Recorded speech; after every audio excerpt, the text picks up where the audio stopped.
बेटे राहुल, मोदी जी, योगी जी, अखिलेश, लालू जी दावत खाने के लिए आने ही वाले होंगे, क्योंकि आज अपना लोगों ने उनकी दावत की है और घर में कुछ राशन पानी है नहीं। जा केजरीवाल जी की दुकान से 1 किलो बासमती चावल ले आ और छोले और दाल ले आ, जल्दी जा। मम्मी जी, ये सब लोग दावत खाने के लिए आने वाले क्या होंगे? ये देखो लालू जी तो आ गए और अभी तक आपने कोई भी पकवान बनाना शुरू नहीं किया है। अरे केजरीवाल जी की दुकान से मैं दाल चावल और छोले ले तो आऊंगा बनाने के लिए, लेकिन ये बताओ उसके पैसे कौन देगा? पैसे तो दो, पिछले ही पैसे उन्हें नहीं दिए। 3000 रुपए उनके पिछले आ रहे हैं अपने ऊपर।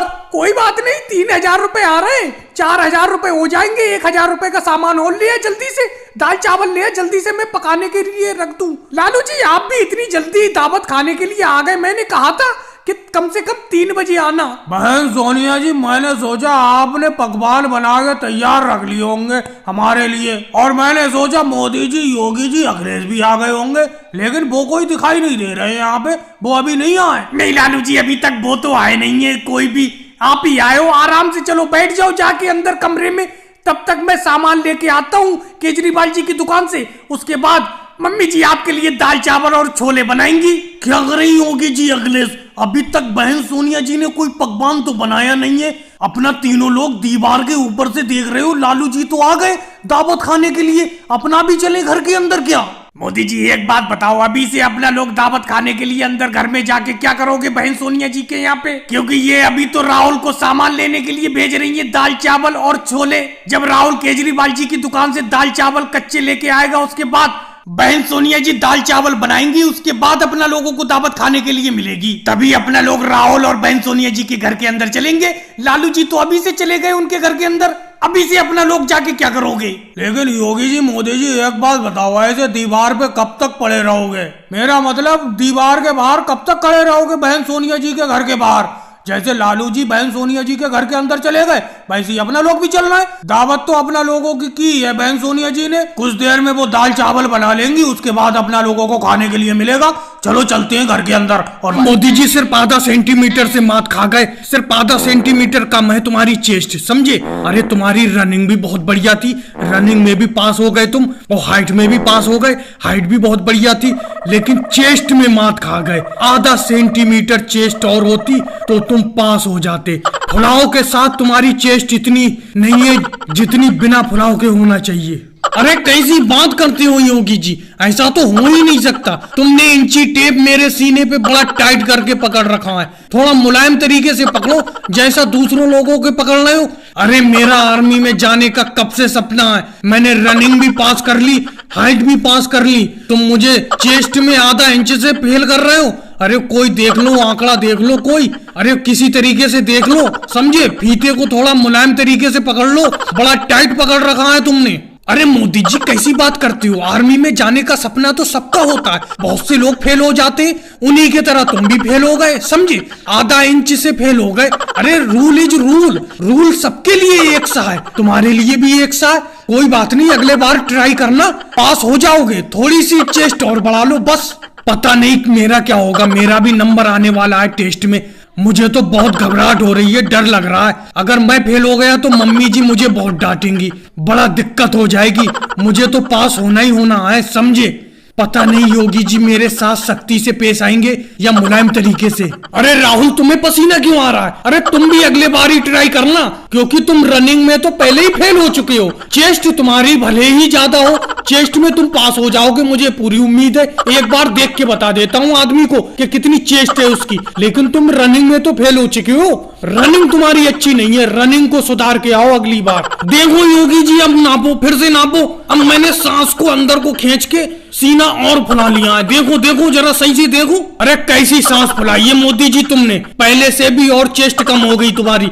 मैंने बताया नहीं, फुलाव के साथ ही तुम्हारी इतनी चेस्ट है जितनी बिना फुलाव के होना चाहिए। तुम्हारी चेस्ट बहुत कम है, अगले बार ही देखना अब तुम।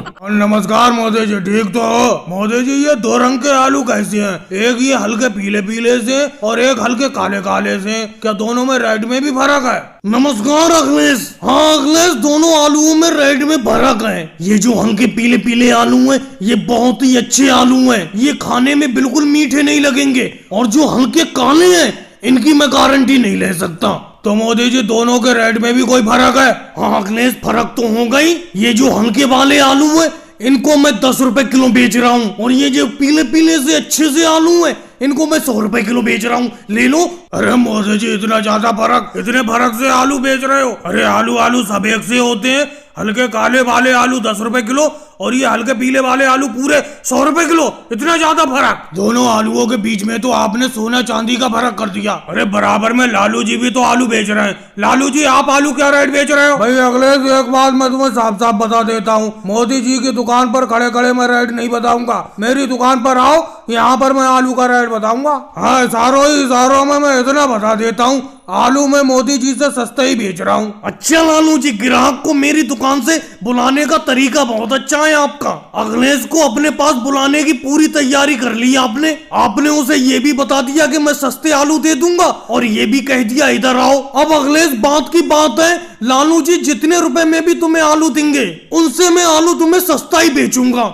ये अच्छे वाले आलू 50 रुपए किलो दे दूंगा, अखिलेश ले लो। 30 रुपए किलो ये हल्के पीले वाले आलू लगा दूंगा अखिलेश तुम्हें। अखिलेश मैं तुम्हें 10 रुपए किलो आलू लगा दूंगा, बात की बात है तो। अब बात जिद पर आ गई है तो अखिलेश मैं भी पीछे हटने वाला नहीं हूँ, मैं तुम्हें आलू 5 रुपए किलो लगा दूंगा। और राहुल बहुत देर से मैं देख रहा हूँ तुम भी खड़े हुए हो, तुम भी आलू खरीदने के लिए आए हो? नहीं मोदी जी, मैं तो मजे लेने के लिए खड़ा हुआ हूँ। मैं तो इसलिए और खड़ा हुआ हूँ कि लालू जी और आप आपस में कंपटीशन करके 1 रुपए किलो आलू कब बेचना शुरू करोगे, तभी मैं 5 किलो आलू खरीद लूंगा। वैसे लालू जी एक बात बताऊं, आपस में कंपटीशन करके ग्राहक को फायदा हो रहा है, अपनों को नुकसान हो रहा है। अपना दोनों लोग सहमति करके एक रेट में आलू बेचते हैं, जो भी रेट तय होगा उस रेट से न तुम कम बेचना न मैं कम बेचूंगा। और भाई राहुल, इस बार मेरे धान को सस्ता मत बिकवा देना। पिछली बार तुमने मेरे धान को काफी सस्ते भाव में बिकवा दिया था, क्योंकि मैं इस मंडी में तुम्हारी आड़त पर अपने धान को लाता हूँ, इसीलिए तुम्हारा फर्ज बनना है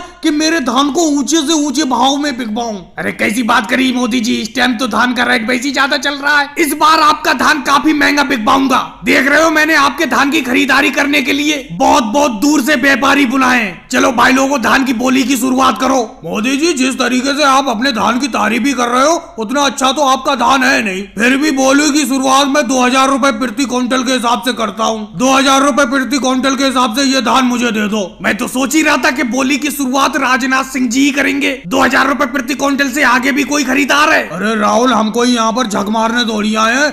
2200 रुपए प्रति क्विंटल के हिसाब से इस धान की बोली मैं लगाता हूँ। राहुल, कैसे व्यापारी बुलाएं? कोई ढंग के व्यापारी बुलाया करो, ये तो ज्यादा महंगी मेरे धान की बोली नहीं लगा रहे हैं। अरे मोदी जी, पहले बोली की सही तरीके से शुरुआत तो होने दो। अभी 2 ही व्यापारियों ने तो बोली लगाई है, अभी तो सारे के सारे व्यापारी बचे हुए हैं। राहुल, धान तो कोई खास लग नहीं रहा है मोदी जी का, फिर भी चलो मैं अपनी तरफ से बोली 3000 रुपए प्रति क्विंटल की लगाता हूँ इस धान की खरीदारी के लिए। सिद्धारमैया जी, मेरी तरफ से धान की बोली 3500 रुपए प्रति क्विंटल। वैसे तो इस धान को खरीदने का मेरा कोई खास मूड है नहीं, क्योंकि धान इतना अच्छा नहीं है, लेकिन जब यहाँ आ गया हूँ तो धान की बोली तो लगाऊंगा ही, 4000 रुपए प्रति क्विंटल। और आगे भाई साहब बोली लगाओ। इतनी दूर से जब ये धान खरीदने के लिए आया हूँ तो धान तो मैं ही खरीदूंगा। 5000 रुपए प्रति क्विंटल के हिसाब से ये धान मुझे दे दो। अखिलेश जी ऐसे कैसे दे दो, हम भी तो यहाँ पर आए हुए हैं। 6000 रुपए प्रति क्विंटल के हिसाब से इस धान को मैं खरीदता हूँ। राहुल, कोई बोली में मजा नहीं आ रहा है, लगता है मेरा धान सस्ता ही बिक जाएगा। और मोदी जी, इससे महंगा क्या बिकेगा? धान का रेट 3000 रुपए प्रति क्विंटल है और आपके धान की बोली 6000 रुपए प्रति क्विंटल तक पहुंच गई। लालू जी ने अभी बोली लगाई है। अरे मोदी जी, ये धान है कोई सोना चांदी थोड़ी है जो सोने के भाव बिक जाएगा। कैसे राहुल, सोना चांदी नहीं है? तुमने वो गाना नहीं सुना है, मेरे देश की धरती सोना उगले? मैं तो अपने अनाज को सोना ही समझता हूँ, इसीलिए मेरे धान को और महंगा बिकवाऊं। और मोदी जी, अरे मोदी जी, 4 दिन से झोपड़ी पे फंसा हुआ हूँ बाढ़ में, आ जाओ मुझे अपनी इस लकड़ी पे ले जाओ मुझे, नहीं तो मैं यहीं फंसा रहूंगा, पता नहीं कब पानी कम होगा, ले जाओ मुझे। अरे कैसी बात करते हो योगी जी, मेरा और राहुल के दोनों के घर बह गए, ये घर का दरवाजा है लकड़ी का, उसी पे तैरते हुए हम आ रहे हैं, समझे? और ये हम दोनों का वजन ही झेल पा रहा है बड़ा मुश्किल से। देखो इसके ऊपर भी पानी आने लगा हल्का हल्का, अगर तुम बैठ जाओगे तो ये लकड़ी डूब जाएगी अंदर, समझे? ये वजन नहीं झेल पाएगी, किसी भी हाल में नहीं झेल पाएगी। क्या करा जाए, इस बाढ़ ने तो जीना हराम कर दिया है। कब पानी कम होगा, दोबारा घर बनाना पड़ेगा। अरे मोदी जी, तुम अपनी लकड़ी पे नहीं बैठा रहे हो तो मत बैठा लो, चलो, लेकिन कुछ खाने पीने का अगर पड़ा हो तुम्हारे पास, थोड़ा सा खाना पीना दे दो। अरे 3 दिन हो गए खाया नहीं है, यही झोपड़ी पे पड़ा हूं, दे दो कुछ खाने को। अरे कैसी बात करती हो योगी जी, हमारे पास खाना कहां से आएगा? हम 2 दिन से इस लकड़ी के दरवाजे के ऊपर तैर रहे हैं, समझे, और हमें ठिकाना नहीं मिल पा रहा है कहीं पे भी। जहां जा रहे हैं पानी पानी है। अब ये बताओ हमारे पास खाना कहां से होगा? हम 2 लोग हैं, तुम तो अपनी झोपड़ी पे हो, शायद तुम्हारी झोपड़ी के अंदर कुछ पड़ा हो, तुम दे दो उल्टा हमें खाने को। अरे राहुल, मेरी झोपड़ी के अंदर जो कुछ था मैं सब खा चुका, कुछ नहीं बचा है, कुछ भी नहीं बचा। अब देखो थोड़ा थोड़ा पानी कम हो रहा है, देखो पानी कम हो जाए तभी काम चले।